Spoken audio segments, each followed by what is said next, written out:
The thing that's most dangerous is, and it's the hardest to kind of wrap, kind of get your arms around because it's not a physical thing, is kind of a deep intelligence in the network. He said, well, what harm could a deep intelligence in the network do? So, well, it could start a war by doing fake news and spoofing email accounts and fake press releases, and just by manipulating information. The pen is mightier than the sword. That second Malaysian airliner that was shot down on the Ukrainian-Russian border, and that really amplified tensions between Russia and the EU in a massive way. Well, let's say if you had an AI that was where the AI's goal was to maximize the value of a portfolio of stocks. One of the ways to maximize value would be to go long on defense, short on consumer, start a war. And then how could it do that? Well, hack into the Malaysian Airlines aircraft routing server, route it over a war zone, then send an anonymous tip that an enemy aircraft is flying overhead right now. Artificial intelligence is the fundamental existential risk facing civilization. Did I get that close enough? In my opinion, it is the biggest risk that we face as a civilization, is artificial intelligence. And so, to a group of leaders, what would you advise that how should we be addressing something that's such a large landscape and yet obviously so important? I think that one of the roles of government is to ensure the public good, and to that dangers to the public are addressed. So that hence the regulatory thing. I think the first order of business would be to try to learn as much as possible. To understand the nature of the issues, to look closely at the progress that is being made, and the remarkable achievements of artificial intelligence. Last year, Go, which is quite a difficult game to beat, that people thought would never be beaten with by a computer, that a computer would either never beat the best human player or that it was 20 years away. And last year, AlphaGo, which was done by DeepMind, which is a kind of a Google subsidiary, absolutely crushed the world's best player. And now it can play the top 50 simultaneously and crush them all.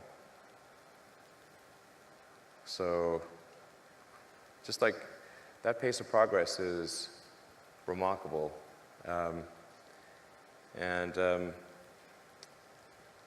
you can see more and more coming out. I think the robotics, you can see robots that can learn to walk from nothing, within hours, like way faster than any biological being. Okay, last question. Do you think tech has gotten more serious? How do you look at the tech landscape as someone who's, well-known? You probably qualify as a visionary. The concept, where do you imagine we are right now in the tech space? And then we'll get to questions from the audience. I think there's a lot of innovation happening in many different areas. The advancements in AI, I think, are quite astonishing. The advancements in genetics are amazing.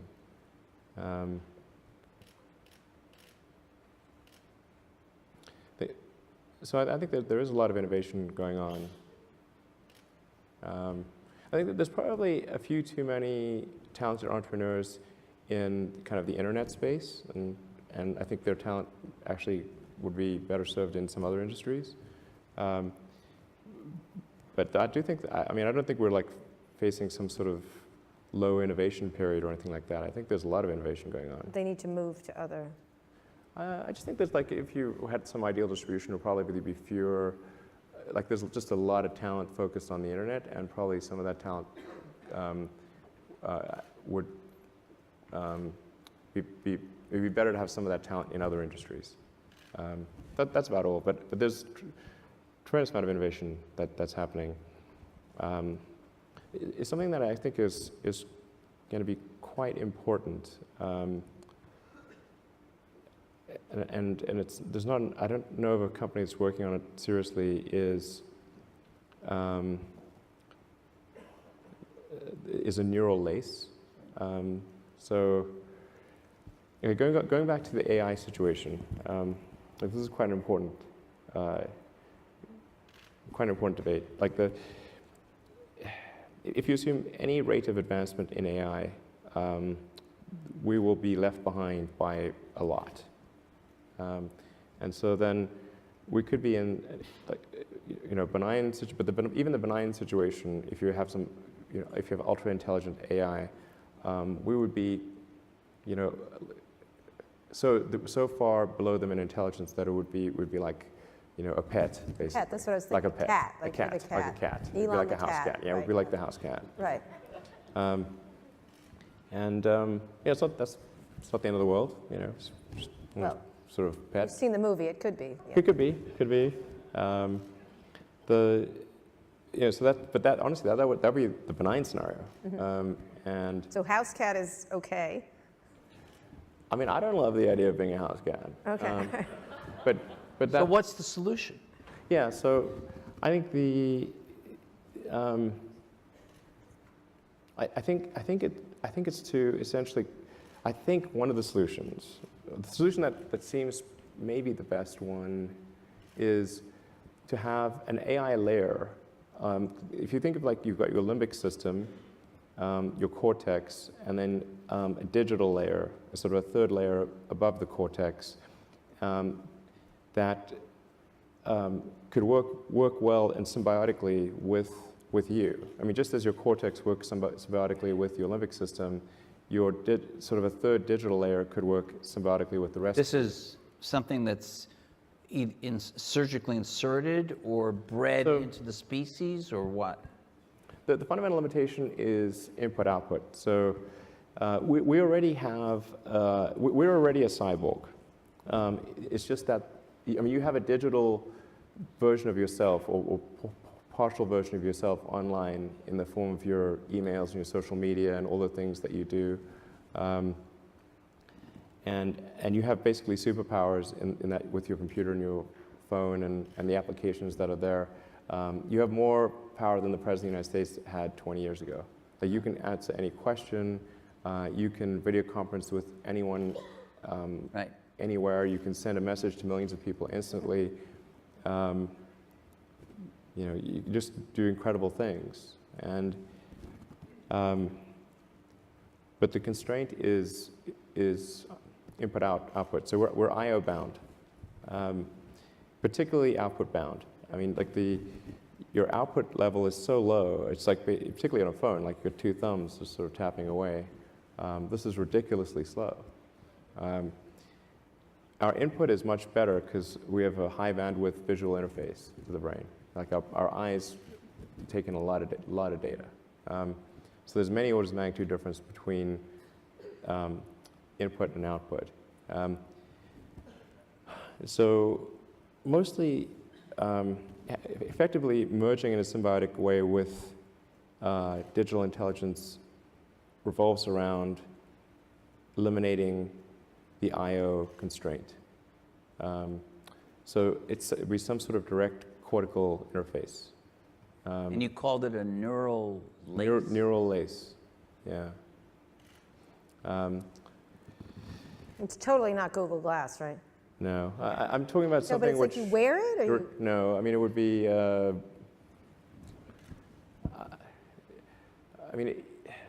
are a few ways to approach this, but some sort of interface directly with your cortical neurons particularly. But doesn't that imply surgical insertion? Not necessarily. You could go through the veins and arteries because that provides a complete roadway to all of your neurons. Your neurons are very heavy users of energy, so they need high blood flow. So you automatically, with your veins and arteries, have a road network to your neurons. Still some kind of surgery, right?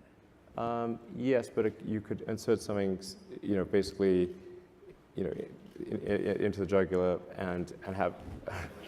it gets macabre, but It sounds really easy and it doesn't involve risk-free. it doesn't involve like chopping your skull off or anything like that. Yeah. good. Yeah. And plus, you're not a house cat anymore, right? Not a house cat. So, Right. I mean, essentially, if we can figure out how to establish a high bandwidth neural interface With ourselves. with your digital self, effectively, then you're no longer a house cat. All right, on And- that note, no, on that note. Well, just one closing thing. I mean, I think it's probably you the benign are outcome. you That's probably the interested- best outcome, I think. Are you interested in exploring this possibility that you have just laid? So somebody's got to do it. I'm not saying that I will, but somebody's got to do it.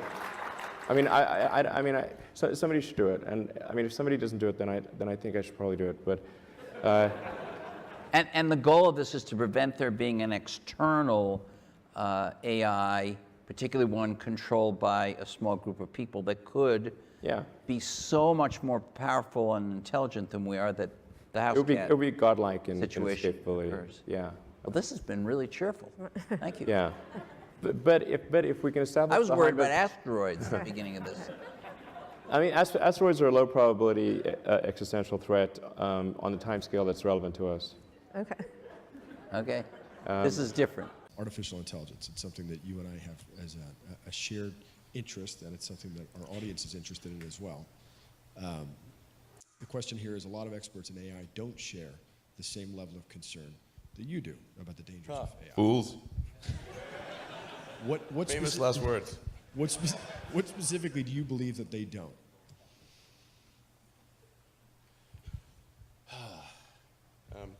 Well, the biggest issue I see with so-called AI experts is that they think they know more than they do. And they think they're smarter than they actually are. In general, we are all much smarter than we think we are, but much less smart, dumber than we think we are, by a lot. So this tends to plague smart people. They just can't. They define themselves by their intelligence, and they don't like the idea that a machine could be way smarter than them. So they discount the idea, which is fundamentally flawed. That's the wishful thinking situation. I'm really quite close to. I'm very close to the cutting edge in AI, and it scares the hell out of me. It's capable of vastly more than almost anyone knows. And the rate of improvement is exponential. You can see this in things like AlphaGo, which went from, in the span of maybe 6 to 9 months, it went from being unable to beat even a reasonably good Go player to then beating the European world champion, who was ranked 600, then beating Lisa Doll 4-5, who had been world champion for many years, then beating the current world champion, then beating everyone while playing simultaneously. Then there was AlphaZero, which crushed AlphaGo 100-0. And AlphaZero just learned by playing itself, and it can play basically any game that you put the rules in for. Whatever rules you give it, it literally read the rules, play the game, and be superhuman for any game.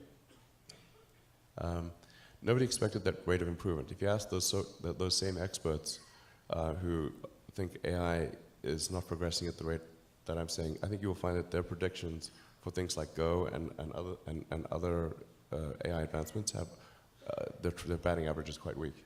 It's not good. The future of the world is online.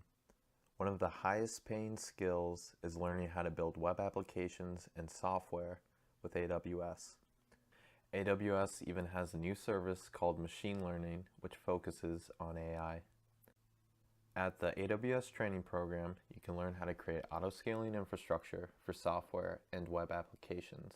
Sign up for free today at awstrainingprogram.com.